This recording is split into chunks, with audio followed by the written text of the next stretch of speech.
কি করছো মা? রান্না। কি রান্না করছো আজকে? আলুর দম করছি। আলুর দম। আর কি করছো? আর রুটি আর কিছু করবো না। রুটি আলুর দম? হ্যাঁ, রুটি আলুর দম। একটু মশলা ভেজে নিচ্ছি। আদা রসুন টমেটো পেঁয়াজ এই সব পরিমাণের মশলাগুলো দিয়ে দিলাম। আলু ভেজে রেখেছি। এই সবজিটা খেতে কিন্তু দারুণ লাগে রুটি দিয়ে।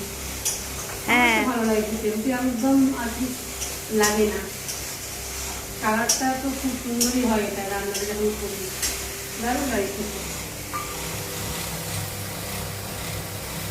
আমি তো চিকেন কষার গন্ধ পেয়ে এলাম। চিকেন কষা নয়, এটা আলুর দম। তোর কি চিকেন কষা খেতে ইচ্ছে করছে? হ্যাঁ। তাই? আচ্ছা, কাল বানিয়ে খাও। আজকে এটা খেয়ে নে, কাল বানিয়ে খাও। ঠিক আছে? ঠিক আছে, টাটা।